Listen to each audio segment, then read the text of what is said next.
দর্শক, প্রতি শুক্রবার রাত 10টা মানেই খেলার আড্ডা। স্বাগত সবাইকে, সাথে আছি শেখ আশিক। আর আজকে আমার সঙ্গে আছেন দুজন অতিথি। স্টুডিওতে উপস্থিত আছেন ক্রীড়া সংস্কার সংশ্লিষ্ট সার্চ কমিটির সদস্য অবসরপ্রাপ্ত মেজর ইমরোজ আহমেদ এবং বাংলাদেশ ক্রিকেট বোর্ডের সাবেক পরিচালক খন্দকার জামিল। স্বাগত জানাচ্ছি আপনাদের দুজনকেই। এবং আজকে আমরা মূলত দুটো বিষয় নিয়ে আজকে আলোচনা করব। আজকের আলোচ্য বিষয়ের মধ্যে আমাদের খেলার আড্ডায় আছে বিসিবিতে বিতর্ক, চ্যাম্পিয়ন্স ট্রফিতে কতটুকু দরকার সাকিব তামিমকে, এবং একই সঙ্গে আমরা আজকে আলোচনা করব ক্রীড়া সংস্কার সার্চ কমিটি কতদূর এগোলো এই কমিটির কার্যক্রম। স্বাগত জানাচ্ছি আবারও আপনাদেরকে। এবং আমরা বিপিএল চলছে, আমাদের বিপিএল এর মাঝেও আমাদের আরও কিছু বিষয় রয়ে যাচ্ছে, সেই বিষয়গুলো নিয়ে আসলে আমাদের আলোচনা করার জন্য এই শোটা। আর যেহেতু বাংলাদেশ ক্রিকেট এবং চ্যাম্পিয়ন্স ট্রফি 12 তারিখেই হচ্ছে দল ঘোষণা হবে, তো জামিল ভাই, আজকে আমরা আসলে চ্যাম্পিয়ন্স ট্রফির দল নিয়ে যদি কথা বলি, দল দেয়া হচ্ছে না এবং একেবারে ডেডলাইন যেটা 12 তারিখই বিসিবি দল দিতে চাচ্ছে। এবং এই দল দেওয়ার পেছনে অন্যতম কারণ হিসেবে দেখা হচ্ছে যে সাকিব আল হাসানকে নিতে পারছেন কিনা, তামিম ইকবালকে নিতে পারছেন কিনা। আসলে কি মনে হচ্ছে, সাকিব তামিম ছাড়া কি এখনো বাংলাদেশ ক্রিকেট চলার মতো অবস্থানে নেই, নাকি বিসিবির অতটুকু সাহসে কুলাচ্ছে না? ধন্যবাদ আপনাকে। আসলে এটা একটা বার্তা দেয় আমাদের ক্রিকেট সম্পর্কে, যে এখনো আমাদের তামিমের জন্য অপেক্ষা করতে হয়, সাকিবের জন্য অপেক্ষা করতে হয়। এটা কি বার্তা দিচ্ছে? এটা বার্তা দিচ্ছে যে গত 17 বছরে আমরা কোনো প্লেয়ার তৈরি করতে পারি নাই, পাইপলাইনে প্লেয়ারের সংকট। এখনও আমরা মুশফিক, মাহমুদুল্লাহ, তামিম, সাকিবের বিকল্প খুঁজে পাচ্ছি না। এখনও হাতড়ে বেড়াচ্ছে কারা এদেরকে রিপ্লেস করবে। তার মানে কি, আমার পাইপলাইনে এদেরকে রিপ্লেস করার মতো কোনো খেলোয়াড় নাই, যার জন্যই তো আমরা তাদের জন্য শেষ মুহূর্ত পর্যন্ত অপেক্ষা করছি। আর মাত্র 2টা দিন আছে, এখনো আমরা দল ঘোষণায় কোনো চূড়ান্ত পর্যায়ে যেতে পারি। এমন একটা অবস্থা হয়েছে, এটা কিন্তু আমাদের ক্রিকেটের একটা মেকিং, একটা দন্য দশার কিন্তু একটা চিত্র। কারণ আজ থেকে 17-18 বছর সাথে যারা খেলা শুরু করেছে পৃথিবীর অন্যান্য দেশে, সবাই রিটায়ারমেন্টে চলে গেছে। আপনি একটা প্লেয়ার দেখাতে পারবেন না, হয়তো 2-1টা এদিক সেদিক হাতে গোনা 2-1জন হয়তো থাকতে পারে, বাট আমার জানা মতে এদের সঙ্গে যারা খেলা শুরু করেছে আজকে তারাই কেউই অলমোস্ট সবাই অবসরে। ইন্টারন্যাশনাল ক্রিকেটের কোনো দৃশ্যপটে নাই, কিন্তু এখনো আমরা তাদের উপর নির্ভর করছি। আমি তো মনে করি তারাই অনেক আগে রিটায়ার করে যেত যদি তাদের রিপ্লেসমেন্ট তৈরি হতো। তাদেরকে নিয়ে আমাদের এত নাটক করার দরকার হতো না। আজকে আমার তামিমের জন্য অপেক্ষা করতে কেন? আমার আগে যদি আমার তামিমকে দরকারই হয়, তাহলে এত পরে আমার তামিমের সঙ্গে বৈঠক করতে হবে কেন? আমি আগে কেন বৈঠক করলাম না? আরো 20 দিন আগে তো আমি বৈঠকটা করতে পারতাম, একেবারে ডেডলাইন আগে তো আমি বৈঠকটা করতে পারতাম। সাকিবের ব্যাপারে একটা অনিশ্চয়তা আছে। সাকিবের ব্যাপারে গভর্নমেন্ট থেকে কি প্রেসক্রিপশন দিচ্ছে, গভর্নমেন্ট থেকে নির্দেশনাটা কি, সেটা কি আমাদের নির্বাচক মন্ডলীরা আগে জেনেছেন, নাকি ওনারা অপেক্ষা করছেন? এখনো তারা ক্লিয়ার না। ইভেন একই সঙ্গে যদি ক্লিয়ার না থাকেন, আমরা যারা দর্শক, আমরা যারা ক্রিকেট নিয়ে চিন্তা ভাবনা করি, ক্রিকেট নিয়ে ভাবি, আমাদের তাহলে কি অবস্থা হবে? আমরা তো একটা ধসার মধ্যে রয়ে গেছি যে আমাদের টিমটা কি হবে, এদের কি কোনো বিকল্প? আসলে আমাদের এখন আপনি যাই বলেন না কেন, সাকিব, তামিম, মুশফিক, মাহমুদুল্লাহ আমাদেরকে কিন্তু যথেষ্ট সার্ভিস দিয়েছে বাংলাদেশ ক্রিকেটে। এনাফ। আমার মনে হয় এদের মধ্যে যারা পারফর্ম করবে, ভালো জায়গায় আছে, তাদেরকে আমরা অটোমেটিক তাদেরকে নিব। যেমন মাহমুদুল্লাহর কথা বলতে পারি, লিমিটেড ভার্সনে সে অবসর নিয়েছে, অটোমেটিক্যালি মাহমুদুল্লাহ চ্যাম্পিয়ন্স ট্রফির জন্য একটা চয়েস, মুশফিক একটা চয়েস। যারা ফর্মে আছে, ফিট আছে, রেগুলার খেলছে, তাদেরকে নিয়ে আমরা চিন্তা ভাবনা করি। কিন্তু যাদের ব্যাপারে সংশয় আছে তাদের কেন আমরা চিন্তা ভাবনা? আপনি সাকিব, তামিম আর কত বছর তাদেরকে নিয়ে আপনি খেলবেন? আপনি তো সারা জিন্দিগি ভর এই প্লেয়ারদের নিয়ে খেলতে পারবেন না, আপনার বিকল্প আসতে হবে। তো লেট রিপ্লেসমেন্ট কাম। তাদেরকে যেহেতু আমরা পাচ্ছি না, তাদের নিয়ে চিন্তা ভাবনা করার দরকার নাই। শুধু সাকিব নামের কারণে, তামিম নামের কারণে, মুশফিক নামের কারণে তো কেউ দলে অটোমেটিক চয়েস হতে পারে না। তার পারফরমেন্স লাগবে, তার ফিটনেস লাগবে, তাহলেই শুধুমাত্র সে দলে সুযোগ পাবে। একটা ইন্টারন্যাশনাল দল এভাবে কিন্তু তৈরি করা যায় না। শেষ মুহূর্ত পর্যন্ত নির্বাচকরা নিশ্চিত না একদম তারা নিতে পারবেন না। এই যে একটা জগাখিচুড়ি অবস্থা, এটা বাংলাদেশের যে আমরা যে টেস্ট ক্রিকেটের একজন পূর্ণাঙ্গ সদস্য, আমাদের মতো ক্রিকেট প্রেমিক দেশের সঙ্গে এটা যায় না আসলে। ইমরোজ ভাই, আপনি হোক সংগঠক কিংবা বিশ্লেষক, তার আগে আমরা সবাই কিন্তু আসলে ক্রিকেট ভক্ত। একজন ক্রিকেট ভক্ত হিসেবে আসলে বিষয়টা কেমন লাগে যখন আমাদের ক্রিকেট বোর্ডের ভিতর যখন দেখি যে সাকিব তামিম দ্বন্দ্ব তো ছিলই, এর পরবর্তীতে আমরা দেখছি যে নতুন যে কমিটি হচ্ছে সেই কমিটি মানে একেবারে কমিটির মধ্যে নতুন যেজন সদস্য ঢুকেছেন বিসিবি সভাপতি ফারুক আহমেদ এবং নাজমুল আবেদিন ফাহিম, তাদের মধ্যে আবার দ্বন্দ্ব শুরু হয়ে গেল। এই যে মানে খেলোয়াড়দের মধ্যে দ্বন্দ্ব, সেটাও অনেক সময় অতিরিক্ত সমালোচিত বিষয়, কিন্তু সংগঠকদের মধ্যে যখন দ্বন্দ্বটা চলে আসে আসলে আমাদের অবস্থানটা কোথায় থাকে এবং ক্রিকেট বোর্ডের আসলে কি বার্তাটা দেয় সাধারণ ভক্তদের কাছে?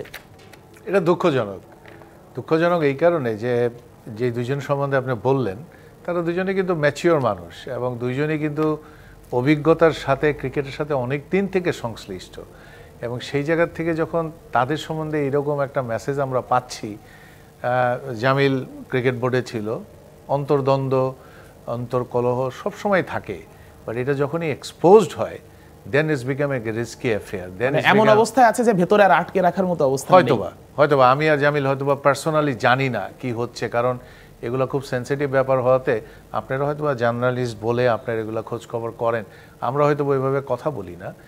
তবে দুইজনেরই বক্তব্য শুনেছি।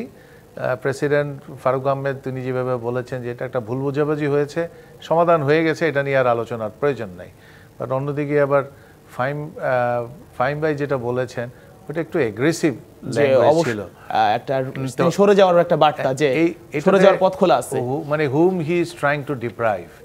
ওনার যেহেতু প্রয়োজন আছে তার জন্যই তাকে দেওয়া হয়েছে, তো উনি যদি চলে যেতে চায় রাগ করে, তাহলে জিনিসটা যেরকম হচ্ছে যে ক্রিকেটকে আপনি ডিপ্রাইভ করছেন, অ্যাকচুয়ালি আপনাকে যে দায়িত্ব দেওয়া হয়েছে সেই দায়িত্বটা আপনি করছেন না। ক্রিকেট অপারেশনের দায়িত্বে কিন্তু জামিলও ছিল, এবং জামিলের সময়ও কিন্তু ক্রিকেট ভালো খেলা হয়েছে, এবং ক্রিকেট কিন্তু আজকে একদিনে এই জায়গায় আসে নাই, সবারই কন্ট্রিবিউশন আছে। তো উনি যেরকম সিলেক্টিভ শুনেছি যে উনি চেয়েছেন ক্রিকেট অপারেশনই দিতে হবে, এই সিস্টেমে বোধহয় ক্রিকেট বোর্ড চলে না। প্রেসিডেন্ট হ্যাজ এ সে, কাকে দিবেন, কোনটায় দিবেন, কেমনে দিবেন, এটা শুধু আমরা বাহ্যিকভাবে জানতে পেরেছি। তো সেখান থেকে যদি যে গোলমালের সূত্রপাত হয়ে থাকে, অন্য কোনো কিছু আছে কিনা এটা আমরা জানি না। তবে সার্বিকভাবে যদি আপনি বিবেচনা করেন, ভেরি স্যাড সিচুয়েশন। আমাদের এমনি একটা টালমাটাল অবস্থায় আমরা আছি, দেশের পরিস্থিতি মাত্র উত্তরানোর চেষ্টা করছি। আপনি দেখাচ্ছিলেন ভ্যাট অ্যাড হয়েছে, দেশের অর্থনীতি অবস্থার ভিতরেও আবার টানাপোড়েনে পড়ে, এর ভিতরে আমরা চ্যাম্পিয়ন্স ট্রফি, সাকিব আল হাসান, তামিম, অনেক ইস্যু চলে আসতেছে। এই ইস্যুগুলো যখন আপনি ভলেন্টিয়ার সার্ভিস দিতে যেয়ে ফেস করছেন, তার সাথে অ্যাড হচ্ছে আপনার ব্যক্তিগত সমস্যা, ব্যক্তিগত ব্যবসা বাণিজ্য, সব কিছু মিলিয়ে যারা দায়িত্বে আছেন তাদের উপরে কিন্তু বিরাট বড় pressure. They need to be also like প্লেয়ারদের মতন তাদেরও কিন্তু ঠান্ডা মাথায় কাজ করতে হবে। আমরা আশা করতে চাই যে এই ঘটনার যেটা সূত্রপাত হয়েছে এটা খুব তাড়াতাড়ি সমাধান হবে, এবং they both should come and say we are fine. Otherwise কিন্তু এটা ভিতরে গোংরানি থাকবে, এবং এই যে দুইজনের গ্যাপ থাকবে, এই গ্যাপ দিয়ে কিন্তু অনেক জল গড়াবে। অনেকেই আমরা সুযোগ সন্ধানী আছি, সুযোগ নেওয়ার চেষ্টা করব, এই সুযোগটা নিতে চাবো। এবং সেটা অবসরপ্রাপ্ত মেজর ইমরোজ আহমেদ। আমি একটু ইমরোজ ভাইয়ের যোগ জি করি। জি অ্যাড করেন। আপনি দেখেন পুরো ক্রিকেট বোর্ডটা ঢেলে সাজানোর কথা ছিল, কারণ ক্রিকেটটা কিন্তু আমাদের খুব আবেগের জায়গা, বাংলাদেশের মানুষের একেবারে আপামর জনগণ, একেবারে আপামর দলমত নির্বিশেষে মানুষের একটা ভালোবাসার জায়গা কিন্তু ক্রিকেট। যেখানে ক্রিকেট বোর্ডটা ভালোভাবে পুরোপুরি ঢেলে সাজানোর কথা ছিল, সেখানে যে কোনো কারণেই হোক আমরা মাত্র দুইজনকে সেই দুইজন অভিজ্ঞ দুইজন, সেই দুইজনের মধ্যে যদি এই বিরোধটা চলে আসে তাহলে আর কি বাকি থাকতো? তাহলে কিন্তু সিচুয়েশন আগের থেকে বরঞ্চ খারাপের দিকে চলে গেল। এমনিতেই আগে শুধু প্লেয়ারদের মধ্যে ছিল, এখন আপনি দেখেন এত ক্রিকেট মহাযজ্ঞ, কতগুলো ডাইরেক্টর নাই, সেই পদগুলো কিন্তু খালি, দুইজনকে দেওয়া হলো, আবার তাদের মধ্যে দ্বন্দ্ব, পুরো জিনিসটা কিন্তু একটা লেজগোবরে অবস্থায় চলে গেছে। এটা খুবই অ্যালার্মিং একটা ব্যাপার কিন্তু। আচ্ছা জামিল ভাই, আমরা চ্যাম্পিয়ন্স ট্রফিতে দল নিয়ে কথা বলছিলাম, তামিম ইকবাল, সাকিব নিয়ে আমরা একসাথে কথা বললাম। এখন একটু আমরা ইন্ডিভিজুয়ালি যদি আলাপ করিস, তামিমের কথাই যদি বলি, তামিম আরও সময় চেয়েছেন, এবং 9 তারিখ যখন দল ঘোষণার 3 দিন আগে তখনও তামিম বলেছেন তার আরও কিছুদিন সময় লাগবে ফাইনাল ডিসিশন জানাতে যে তিনি চ্যাম্পিয়ন্স ট্রফিতে খেলতে চান কি চান না। তো এখন আসলে তামিম ইকবাল যখন আগে ছিলেন, আগের সিচুয়েশনে যদি বলা হতো যে দ্বন্দ্ব আছে সাকিব আল হাসানের সঙ্গে, কিংবা হচ্ছে কোচ হাথুরুস সিংহে ছিলেন, তার সঙ্গে দ্বন্দ্ব ছিল, ইভেন নাজমুল হাসান পাপনও তিনি কিছু বিষয় হয়তো বা নাজমুল হাসান পাপনের উপরও কিংবা জালাল ইউনুসের উপর কিছুটা ক্ষুব্ধ ছিলেন। তো তাদের কেউই এখন ক্রিকেট বোর্ডে নেই। তাহলে এখন আসলে তামিমের প্রবলেমটা কি মনে হচ্ছে আপনার কাছে, যে কেন আসলে এর পরেও সে সময় চাচ্ছে, কিংবা দ্বিধান্বিত তিনি? আসলে ও আমার মনে হয় ও নিজে অনেক কনফিউজড, ও কি করবে কি করবে না ও নিজেই আসলে সিদ্ধান্ত নিতে পারছে না। তবে আমি মনে করি তামিম যে লেভেলের প্লেয়ার, বাংলাদেশের তামিমের যে স্ট্যাটাস এবং তার যে পারফরমেন্স, 17 বছর ধরে একটা ছেলে দেশকে সার্ভিস দিচ্ছে এবং নিঃসন্দেহে বাংলাদেশের সেরা ওপেনার এরকম একজন খেলোয়াড়, যিনি নাকি আরও বছরখানেক আগেই খেলা ছেড়ে দিতে চেয়েছিলেন। তারপরে অনেক জল ঘোলা হয়েছে, অনেক কিছু হয়েছে, উনি ওয়ার্ল্ড কাপে খেলতে যেতে পারেন নাই, দল থেকে বাদ পড়েছেন। আমার মনে হয় যে তামিমের মতো খেলোয়াড়কে এই জিনিসটা ঝুলিয়ে রাখা ঠিক হয় নাই, তার পরিষ্কার করে বলে দেওয়া উচিত ছিল এবং তার সবকিছু বিবেচনা করে সে নিজেই ভালো জানে তার কন্ডিশন। আমি আজকে ততটুকু জানি সে কিন্তু খুব স্ট্রেট ফরওয়ার্ড একটা ছেলে এবং খুবই পরিষ্কার একটা ছেলে। সুতরাং কিন্তু তার মধ্যে যে দ্বিধাদ্বন্দ্বগুলি দেখা যাচ্ছে এটা তার সঙ্গে যায় না।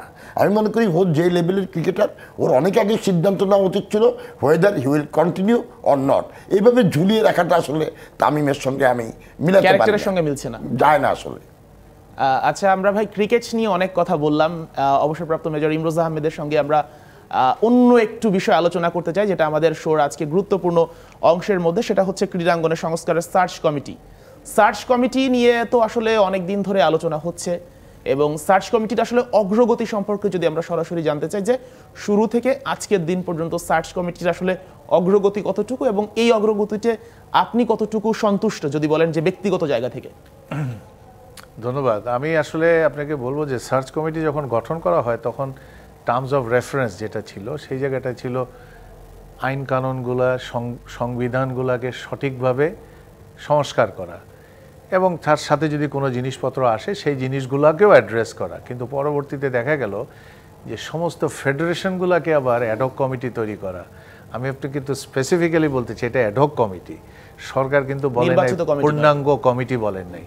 তো পূর্ণাঙ্গ কমিটি না বলার কারণটাই হচ্ছে এই কমিটির স্থায়িত্ব খুব কম সময়ের জন্য এবং অবভিয়াসলি ইলেকশন আসবে, ইলেকশন করেই কমিটি হবে। আপনি হয়তোবা জানেন, যেহেতু জার্নালিস্ট আপনি, যে অনেক ফেডারেশনই ছিল অনেক বছর থেকে ইলেকশন দেয় না। অনেক ফেডারেশনই ছিল অনেক ফেডারেশন ছিল বছর ধরেও এক কমিটির বা পরিচিত সেম মুখ আছে। অনেক ফেডারেশন ছিল ধরেন আপনি শুধুমাত্র নামকাওয়াস্তে ফেডারেশন হিসাবে কাজ করেছে। কিছু ভদ্রলোক ছিলেন, তারা কাজ করতেন, নিয়োগ ছিল, নমিনেটেড ছিল, কিন্তু আসলে কি কাজ করেছেন তারা কিন্তু ততটা বলতে পারে না। আমাদের যে অভিজ্ঞতা হয়েছে 53টা ফেডারেশনের সাথে মত বিনিময় সভায়, আমি বলবো I am widely experience now about the whole sports arena, যে কি চলছে, কর্মযজ্ঞটা কীরকম।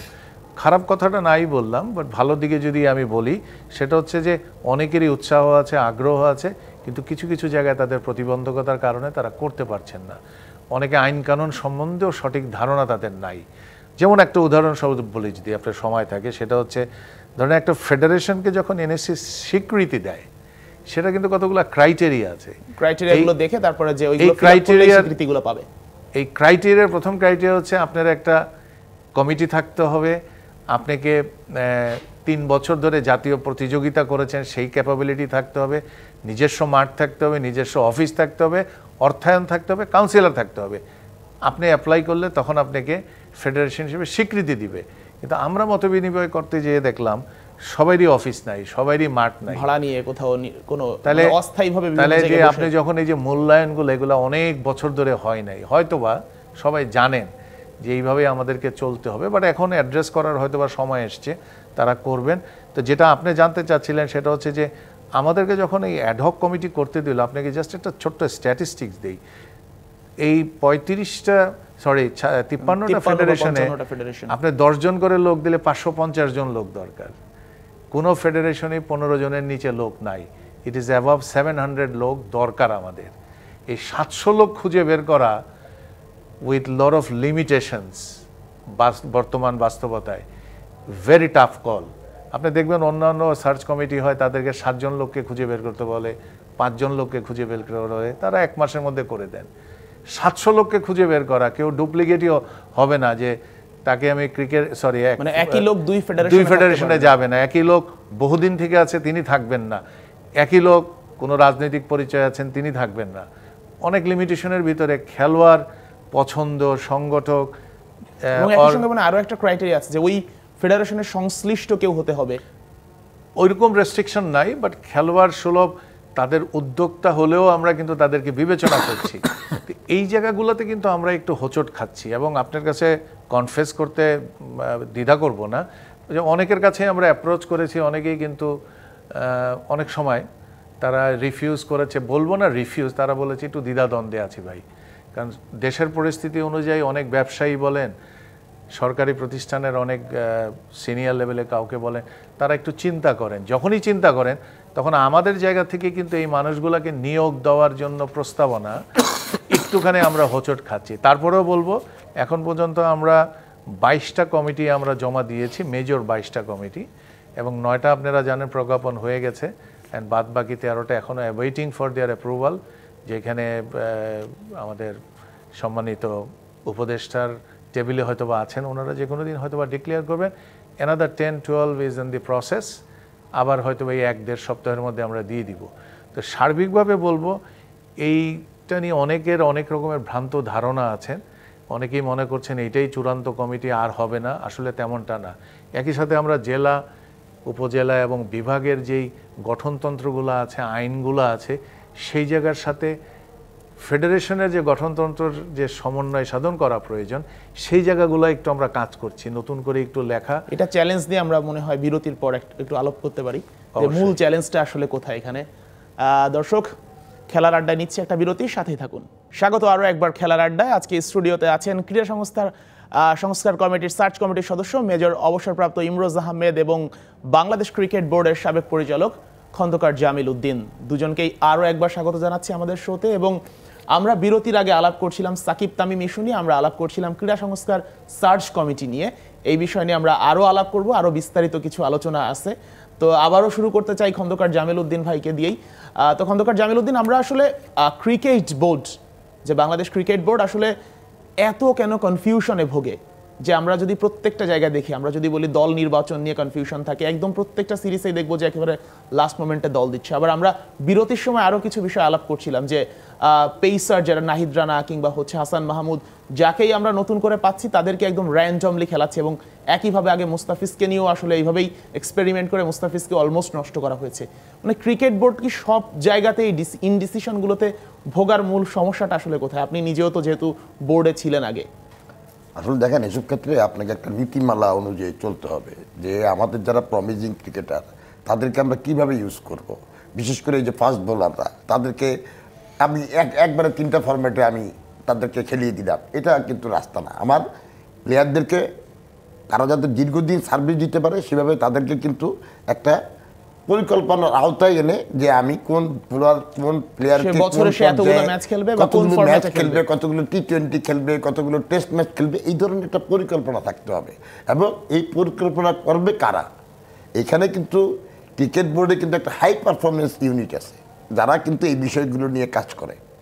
সুতরাং এই যে হাই পারফরমেন্স ইউনিটে কিন্তু আপনার জানা আছে কিনা আমি জানি না, এই হাই পারফরমেন্স ইউনিটে কিন্তু প্রত্যেকটা ডিপার্টমেন্টের চেয়ারম্যানরা কিন্তু এই কমিটির সদস্য। গ্রাউন্ডস কমিটির চেয়ারম্যান এখানে সদস্য, হেড কোচ এখানে সদস্য, আন্ডার-19 হেড কোচ এখানে সদস্য, ক্রিকেট অপারেশনের চেয়ারম্যান সদস্য, ডেভেলপমেন্ট কমিটির চেয়ারম্যান এখানে সদস্য। সবাই মিলে কিন্তু এই হাই পারফরমেন্স কমিটিটা, তারা কিন্তু আসলে মূল দিক নির্দেশনাগুলো দেয় যে কোথায় কীভাবে আমাদের ক্রিকেটটা ডেভেলপ হবে। এই কমিটিটা যারা আছে তাদের কাছে তো সব রিসোর্স আসলে জানে যে কোন রিসোর্স আমাদের আছে এবং সেগুলোকে আমরা কিভাবে ব্যবহার করব। সেটাই আমি বলছি যে এই কমিটিটাই কিন্তু দীর্ঘদিন কিন্তু অ্যাবসেন্ট ছিল। আমরা অনেক বছর বলার পরে তারপরে হাই পারফরমেন্স কমিটিটা গঠন করা হয়েছে, বাট সেটার অ্যাক্টিভিটিস কিন্তু সেরকমভাবে চোখে পড়ে না। এখন এই মূল যে নিউক্লিয়াস, এই হাই পারফরমেন্স কমিটি, ক্রিকেট ডেভেলপমেন্টের জন্য এই হাই পারফরমেন্স কমিটিটা অত্যন্ত গুরুত্বপূর্ণ রোল প্লে করে।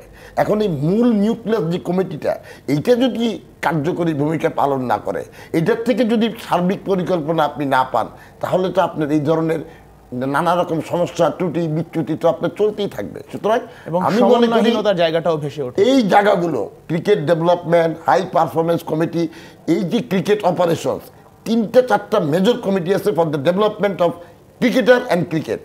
এই কমিটিগুলোকে একেবারে পরিকল্পনা মাফিক স্বাধীনভাবে তাদেরকে কাজ করতে দিতে হবে, যাতে করে এই ত্রুটি বিচ্যুতিগুলো আমরা সংশোধন করতে পারি, আমরা একটা সঠিক পরিকল্পনা নিয়ে আমাদের ক্রিকেটটাকে এগিয়ে নিয়ে যেতে পারি।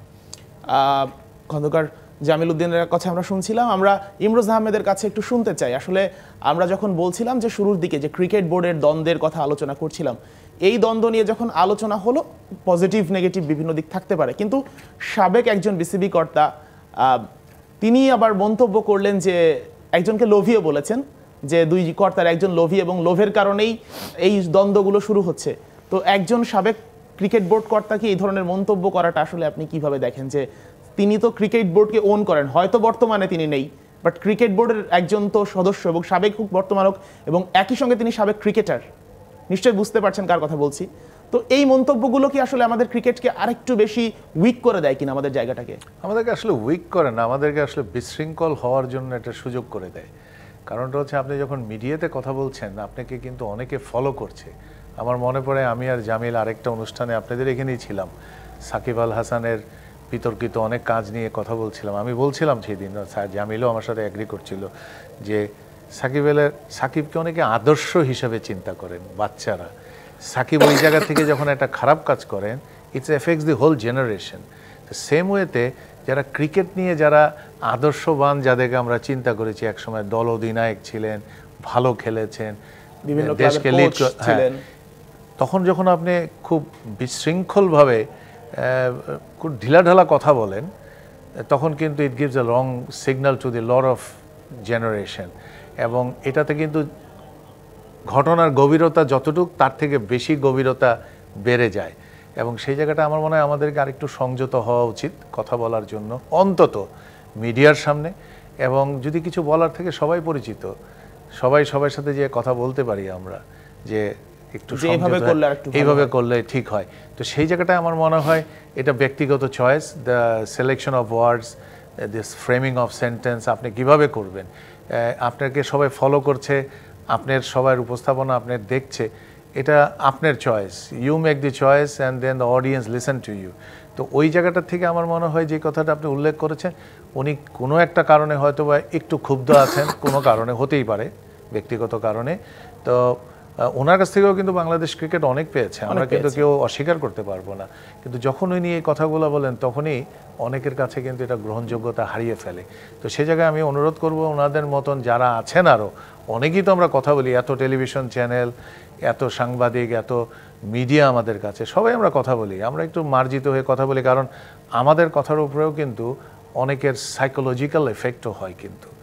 তো এখন যারা নতুন এসেছেন ক্রিকেট বোর্ডে, সংখ্যা অনেক কম যারা আছেন, সবাই প্রয়োজন আমাদের সহযোগিতা করা, so that they can continue to do good. এবং একটা জায়গায় আসার পরে নির্বাচন হবে, হয়ে আবার নতুন করে বোর্ডটা গঠিত হবে। তো এখন যদি আমরা বিশৃঙ্খলা তৈরি করি, দ্বন্দ্ব তৈরি করি এবং এটা বাজারে ছাড়তে থাকি, ইট অনলি ক্রিয়েটস প্রবলেম। এবং প্লেয়ারদের জন্য কিন্তু ঝামেলা। দেখেন, জামিল বলছিল খেলাতে কিন্তু আমাদের অনেক পরিবর্তন আনতে হবে। আপনি যেরকম এনসিএল এর কথা যদি বলেন, এনসিএল এর টিমগুলো বিসিবি ঠিক করে দেয়, আমরা কিন্তু আজ পর্যন্ত বিভাগ জেলার টিমের যে দায়িত্বগুলো বিভাগরা নিবে সেটা করতে পারি নাই। তো সেন্স অফ বিলঙ্গিংসটা থাকে না। তামিম খেলছে বরিশাল থেকে, Tamim should be playing from Chittagong. ধরেন এটা franchises cricket, it can go anywhere. কিন্তু এনসিএল এর সময়ও দেখবেন, এনসিএল এটা খুব মানে এনসিএল এ যখন আপনি বিসিবি দল করে দিচ্ছেন, যেই জেলা ডিস্ট্রিক্টের থেকে প্রতিনিধিত্ব থাকছে না, তারা করছে। এরকম অনেক কাজ করার আছে এই জায়গাগুলোতে, কেন করতে পারেন না যারা আছেন তারা বলতে পারবেন। ধীরে ধীরে হবে, কিন্তু আমরা এই বিশৃঙ্খলা করে খুব একটা লাভ হচ্ছে কি? লাভ হচ্ছে না। তামিমের এবং সাকিবের নিয়ে আমরা অনেকক্ষণ কথা বললাম, জামিল বেশ সুন্দরভাবে বলেছেন। এদের যেই ভ্যালু আছে, দ্যাট প্লেয়ার্স ভ্যালু, অনেক সময় অনেক কিছু ছাড় দিয়েও এটাকে বিবেচনায় নেওয়া হয়, কারণ ক্রিকেটের অভিজ্ঞতাটা সবচেয়ে বড় জায়গা। এবং এই অভিজ্ঞতার কারণে কিন্তু সবাইকে কনসিডার করা হয়। বিরাট কোহলিকে এখনো বাদ দিচ্ছে না ইন্ডিয়ান দল, রোহিত শর্মাকে বাদ দিচ্ছে না, because of their contribution and the অভিজ্ঞতা। তারা কোনোদিন খারাপ খেলবে সত্যি, কিন্তু তারা কিন্তু সচরাচর ভালো খেলেন। তা Tamim is still playing good. এবং তামিম বয়স হচ্ছে, তামিম, মুশফিক, মোহাম্মদুল্লাহ যারা এখনো খেলে যাচ্ছেন, Shakib even, they should decide themselves কবে তারা ছাড়ছেন। তাহলে কিন্তু সংগঠকদের জন্য আরও সুবিধা হয় to make it A call, যে আজকে আপনাদের জন্য শেষ। কিন্তু না হলে কিন্তু তাদেরকে বাদ দেওয়াটা অনেক দ্বিধাদ্বন্দ্বের ব্যাপার হয়ে যায়, কারণ তারা খেলতে চাচ্ছেন। তাদেরকে বাদ দিলে কিন্তু আপনারাই সাংবাদিক আছেন, আপনারাই কালকে বলবেন তামিমকে বাদ দিয়ে তানজিলকে কেন নেওয়া হলো, ইফ তানজিল ফেইলস। আবার কোনো কোনো সময় হয়তো বা দেখা পরিপূরক হয়ে যায় খেলায়। তো এই জন্য হচ্ছে তামিম শুড সে যে আই এম দেয়ার। আমাদের কিন্তু 22 তারিখ পর্যন্ত we can change the player. তো ইনিশিয়াল লিস্টে তাকে ঢুকালে লিস্টটা জমা দেওয়ার পরেও কিন্তু আবার চেঞ্জ করা যাবে। So Tamim should make a call immediately and this is his last chance probably before he takes A retirement, মানে ইন্টারন্যাশনাল খেলা থেকে এরকম একটা ইন্টারন্যাশনাল টুর্নামেন্ট যেখানে খেলার জন্য। এবং আমরা চাই তামিম যেভাবে খেলছে, এনসিএল এ যেরকম খেলেছে, বিপিএল এ খেলছে, Tamim is still not finished. Mahmudullah Mushfiq is also not finished. I hope সাকিবের সম্বন্ধে অনেক প্রচারণা আছে, অনেক কিছুই আছে, বাট সাকিব যদি if he can come back, he fits in, তাকেও খেলাতে পারেন। আমাদের এটার মধ্যে কোনো দ্বিধাদ্বন্দ্ব নাই। যে ফিট বাংলাদেশের জন্য ভালো রেজাল্ট করবেন তারা সবাই আসতে পারেন, কিন্তু আসার ক্ষেত্রটা তৈরি করার জন্য কিন্তু আমাদের একটা সুন্দর কন্ডিউসিভ সিস্টেম থাকতে হবে। এবং জামিল যেটা বলছিল, যার যেটা দায়িত্ব তার উপরে খবরদারি করা যাবে না। Selector has to make the call, selector has to answer. আমি এখানে আগে দেখেছি আমরা যে বোর্ডের অন্য কর্তারা ইন্টারফেয়ার করে বলে দিত কাকে নিতে হবে, শুনেছি, ডকুমেন্ট আমার কাছে, জামিল কারো কাছে নিউজ হয়েছে। তো এই কারণে হচ্ছে যে এইটা যদি Gazi Ashraf Lipu is the chief selector and তার সাথে আরও দুইজন আছেন, they should make the call. And তাদের ওই অথরিটিটা দেওয়া উচিত, তারা যাতে বুঝতে পারে হোয়াট দে স্ট্যান্ড, তারাই কল নিবে। বিকজ আপনি তাকেই তো ধরবেন যে আপনি এই প্লেয়ারটাকে নিয়েছেন কেন। নাহিদ রানার কথা হচ্ছিল, আমাদের ফাস্ট বোলার, আপনি দেখেন যত ফাস্ট বোলার খেলছে প্রত্যেকে ইনজুরিতে পড়েছে, হুইচ ইজ নর্মাল, পেস বোলাররা পড়বে। তার মানে ওয়ার্কলোড ম্যানেজমেন্টটা কিন্তু is a very skillful management, এটা আপনাকে ঠিক করতে হবে। এবং প্রত্যেক জায়গায় আমরা we are very fortunate now, we have a big fleet of pace bowling units. Khaled থেকে শুরু করেন এবাদত পর্যন্ত ধরেন, যাকেই ধরেন, we have number of bowler. এবং আমাদেরকে এইটাকে ওয়ার্কলোড ম্যানেজ করে প্রত্যেকের উপরে ট্রাস্ট রেখে যদি খেলতে দেন, আমরা অনেক দিন এই বোলারগুলোকে পাবো। আদারওয়াইজ মাশরাফির মতন 18-20টা অপারেশন নিয়ে খেলতে হবে, he will not be able to perform. আপনি মোস্তাফিজকে আমরা কোনো কোনো সময় পাচ্ছি, হারিয়ে যাচ্ছে। মোস্তাফিজ পুরানা মোস্তাফিজ নাই। Taskin is a lucky guy and determined guy, he has come back, সেও কিন্তু ইঞ্জুরিতে ছিল।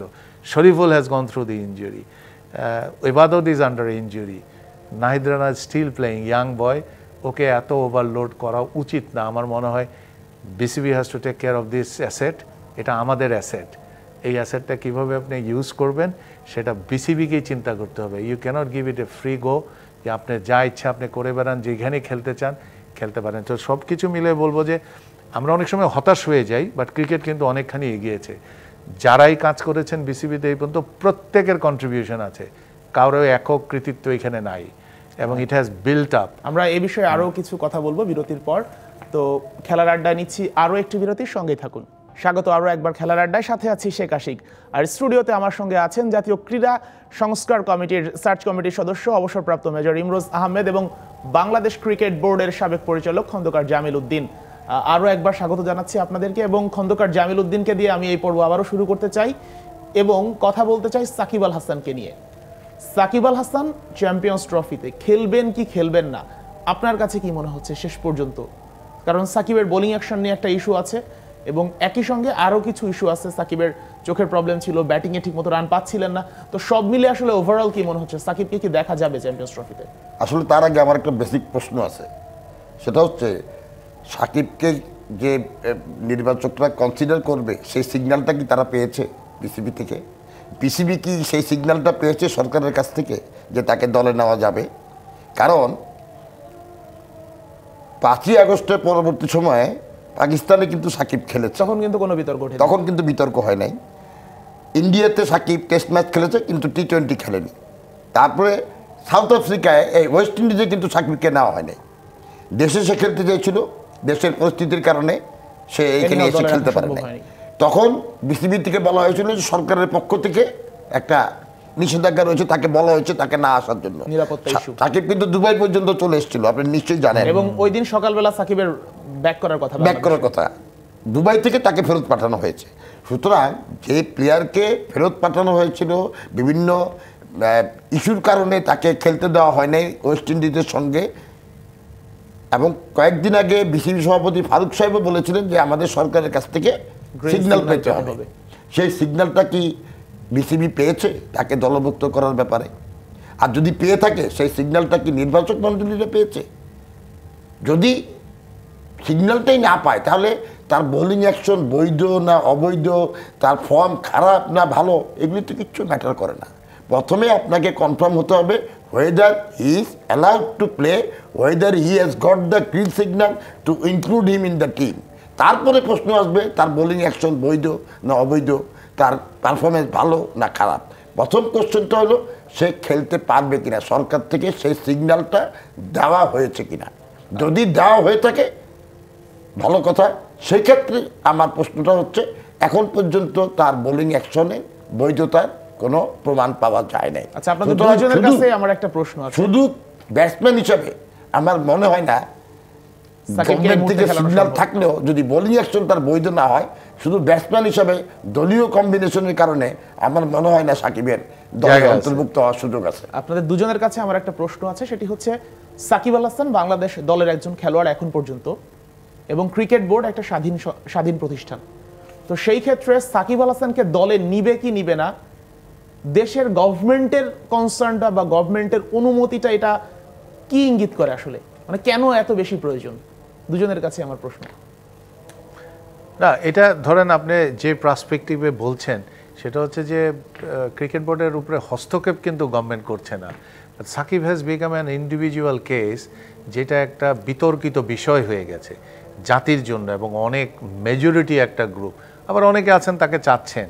তো সেই জায়গায় সাকিবের নিজস্ব নিরাপত্তার জন্য, আর কিন্তু কোনো কিছু না, নিজস্ব নিরাপত্তার জন্য কিন্তু গভর্নমেন্ট এর আগে তাকে মানা করেছে, এবং অবভিয়াসলি বিরোধী অনেকেই ছিলেন, তাদের পক্ষ থেকে গভর্নমেন্ট বলেছে এখন তার খেলাটা ঠিক হবে না। হয়তোবা সময়ের সাথে সাথে জিনিসগুলোকে আরেকটু শিথিল হবে, আরেকটু সহনীয় পর্যায়ে আসবে, তখন হয়তোবা সাকিবের জায়গা থাকবে। তো জামিল যে কথাটা বলেছে এটা কিন্তু you have to take it very seriously. Shakib যদি if is not an allrounder in the team, আমার চোখে Shakib doesn't get a, he is not in the team. Shakib যদি অলরাউন্ডার হিসাবে আসে then there is always a place for him, এবং সাকিব চলে গেলে আমাদের এই সাকিবের ভ্যাকেন্সিটা অলরাউন্ডারের এক্সেপ্ট মিরাজ আপনার চোখের সামনে। তারপরে তো মিরাজকে আমরা ওই লেভেলে কল্পনা করতে পারি, বিকজ মিরাজকে আমরা সেই সুযোগটা দেইও নাই। মিরাজকে আমরা 9 নম্বরে ব্যাটিং করিয়েছি, সাকিবের ছায়া ছিল। আমি আপনাকে বলতে পারি মিরাজকে আগামী 2 বছর আপনি ট্রাই করেন, he is going to replace Shakib, but তারপরে কে আমরা এরকম আরেকজন কম্পোজ টোটাল প্লেয়ার পাচ্ছি না। প্লাস সাকিবের cricketing brain was good, so ওই জায়গাটাও একটা সাকিব অনেকের থেকে এগিয়ে ছিল। কিন্তু এখন পরিবর্তিত পরিস্থিতিটা আমাদের মেনে নিতে হবে। সাকিবের ছাড়া কিন্তু আমরা নিউজিল্যান্ডে টেস্ট জিতেছি, সাকিবকে ছাড়া কিন্তু ইদানিংও আমরা টেস্ট ওয়েস্ট ইন্ডিজে জিতে আসলাম, টি20তেও জিতে এসছি। তার মানে হচ্ছে সাকিবের সমপর্যায়ের প্লেয়ার না থাকলেও পরিপূরক কেউ আছেন, খেলতে পারবো। We have to take decision immediately, কারণ চ্যাম্পিয়ন্স ট্রফিতে লেটস ফেস ইট আমরা কিন্তু চ্যাম্পিয়ন দল না, আমরা we are heading for best possible result. Best possible result would be reaching semifinal. যদি আমরা সেমিফাইনালে যেতে পারি, আমরা মনে করি অনেকটা পেয়েছি। যদি তাই হয় আমাদের ফিউচার প্লেয়ারদেরকে নিয়ে প্ল্যান করা উচিত, এত দ্বিধাদ্বন্দ্বে আমাদের থাকা উচিত। এটা হয়তোবা মিডিয়ার জন্য, আমাদের অনেকের জন্য গল্পের কারণে, অনেক তথ্যর কারণে অনেক কিছু হতে পারে, খবর হতে পারে সাকিব খেলছেন কি খেলছেন না, তামিম খেলছেন কি খেলছেন না, but for cricketing point of view team should be ready to play, এবং টিমটাকে তৈরি করে ফেলা এবং করে জমা দিয়ে দেওয়া, যাতে আমরা we can go with a mental setup. Team captain কাকে বানাচ্ছে, ওই জায়গাটাতে যে খেলবে, সাকিব যদি না খেলে বা তামিম যদি না খেলে, তাদের জায়গায় যারা না খেলে রিপ্লেসমেন্ট হবেন, তাদের মেন্টালি প্রিপেয়ার হতে পারছে, mentally prepare. Team captain has to plan, টিমের কোচ যিনি আছেন তাকে একটা প্ল্যান করতে হবে তার বেস্ট পসিবল রিসোর্স নিয়ে। আপনার কাছে অনেক রকমের এই গোলা বারুদ থাকতে পারে, যদি যখন মিনিমাম থাকবে সেটা নিয়েই তো আপনাকে প্ল্যান করতে হবে। একটা হাইপোথেটিক্যাল কোশ্চেন আমি করি খন্দকার জামিল উদ্দিনকে। আমার প্রশ্নটা হচ্ছে, আমি আগেও প্রশ্ন করেছিলাম যে তামিমের আসলে সব ইস্যু চলে গেছে, এখন যদি আমরা হাইপোথেটিক্যাল পয়েন্ট অফ ভিউ থেকে চিন্তা করি, তামিমের প্রবলেম এখন একটাই হতে পারে যে বিসিবি সাকিবকে পিক করে কিনা। এমন কি মনে হয় যে তামিম ওই জন্যই ওয়েট করছে যে সাকিবকে নিলে তামিম খেলবে না? কুডবি এরকম, যেহেতু সাকিব তামিমের দ্বন্দ্বটা তো প্রকাশ্যে চলে আসছে, আমরা সবাই লুকানোর উপায় নাই এখন, এটা তো লুকানোর কিছু নাই, এটা একটা অবশ্যই একটা কারণ হতে পারে। আরেকটা বিষয় যেটা আমি মনে করি যে তামিম যেটা সময়টা নিয়েছে সেটা হচ্ছে সে চিন্তা করছে যে তার যে এত অর্জন, এখন চ্যাম্পিয়ন্স ট্রফিতে তাকে নেওয়া মানে তার উপরে কিন্তু অনেক প্রেশার, অনেক আশা ভরসা থাকবে তাকে কেন্দ্র করে, মানুষের অনেক আকাঙ্ক্ষা থাকবে, তখন কিন্তু সে যদি পারফর্ম করতে না পারে তাহলে কিন্তু আচ্ছা, আমাদের একটা ব্রেকিং নিউজ চলে এসেছে। আন্তর্জাতিক ক্রিকেট থেকে বিদায় জানিয়েছেন তামিম ইকবাল, একেবারে ব্রেকিং নিউজ এই মুহূর্তে চলে এসেছে এবং আমরা এই বিষয়ে আলাপ করছিলাম। আমরা ঠিক এই কথাই বলছিলাম, এবং আমরা শুরু থেকে এই কথাই বলছিলাম খেলবেন না, যে শুরু থেকে আমরা এই কথাই বলছিলাম যে তাদের ডিসিশন নিতে হবে খেলবে কি খেলবে না। তো তামিম যে ডিসিশনটা নিয়ে ফেলছে এই বিষয়টাকে আসলে কতটুকু অ্যাপ্রিশিয়েট করবেন? আমি মনে করি তামিম সঠিক সিদ্ধান্ত নিয়েছে এবং এই সিদ্ধান্তটা তার অনেক আগেই নেওয়া উচিত ছিল। সেই যেহেতু অনেক আগেই রিটায়ারমেন্ট ঘোষণা করেছে, তারপরে তৎকালীন প্রধানমন্ত্রীর অনুরোধে ফিরেছে, বাট তারপরে যখন তাকে নিয়ে এই চক্রান্তটা করা হলো, সাকিব হাতুড়া টাতুরা সবাই মিলে যখন তার টিম থেকে বাদ দিল, তার ক্যাপ্টেন্সি কেড়ে নিল, আমার মতে তখনই তার আন্তর্জাতিক ক্রিকেট থেকে অবসর নেওয়া উচিত ছিল। বাট সে দেরিতে হলেও সে সঠিক সিদ্ধান্তটা নিয়েছে বলে আমি মনে করি। দেখুন, আমি একটু বলি, Tamim is a very decisive character. এটা জামিলও বলছিল শুরুতে ডিসকাশনের। তামিম কিন্তু সবসময় সঠিক সিদ্ধান্ত নেয়। তামিমকে আমি কখনো হঠকারিতার কোনো সিদ্ধান্ত নিতে দেখি নাই। অনেকেই কিন্তু বলেছেন প্রথম দিকে যখন দ্বন্দ্বটা এক্সপোজড হলো যে উনি ক্যাপ্টেন্সি কেন ছেড়ে দিলেন, থাকতেই পারতেন, উনি কেন গেল না, অনেক কিছু। But Tamim was very decisive and Tamim that's why he took right decision. আমি মনে করি সময় উপযোগী, কারণ তামিমকে আমরা এখনও এক্সপেক্ট করছি he should be playing in the national team. When he is in the top form he is retired. তার মানে রেসপেক্টটা নিয়ে সে রিটায়ারমেন্টে গেছে এবং এই জায়গাটার জন্য তামিমকে স্যালুট দেওয়া দরকার যে he has declared himself to be out of the team. সবাই অ্যাংজাইটি কমিয়ে দিয়েছে। অনলি নাও উই উইল, আমাদের আফসোস থাকবে যে তামিমকে আমরা আর দেখছি না ইন্টারন্যাশনাল ক্রিকেটে, এটা সবাই থাকবে। আমি আপনাকে বলে দিতে পারি, অনেকেই কিন্তু এই চ্যালেঞ্জটা নিতে সাহস পান না এবং সময় মতন এই চ্যালেঞ্জটা নেন না, এবং নিলে কিন্তু অনেকেই কিন্তু সাধুবাদ। আপনাকে ইংল্যান্ড টিমের captain Alastair Cook, I guess, আমার ভুল যদি না হয়ে থাকে, উনি যেই খেলায় রিটায়ার করলেন, ব্যাক টু ব্যাক সেঞ্চুরি করেছেন উনি। মাহমুদুল্লাহ যখন জিম্বাবুয়েতে টেস্ট থেকে রিটায়ার করেছিলেন তিনিও সেঞ্চুরি করে। তার মানে হচ্ছে আপনি টপ ফর্মে থাকতেই আপডেট। সময় শেষ হয়ে গেছে এবং একেবারে শুরু থেকে আমরা যে বিষয়ে আলোচনা করেছি তামিম ইকবাল, সাকিব এবং চ্যাম্পিয়ন্স ট্রফি, সেখানে তামিম সময় চেয়েছিলেন এবং শেষ পর্যন্ত এসে কিন্তু তামিম ইকবাল জানিয়ে দিয়েছেন তিনি আর আন্তর্জাতিক ক্রিকেটে খেলবেন না। এবং আমরা শোতে এই বিষয়ে কথা বলেছি এবং দুজন অতিথি এই বিষয়টাকে সাধুবাদ জানিয়েছে। খেলার আড্ডায় এই ছিল আজকের মতো। ডিবিসির সঙ্গেই থাকুন।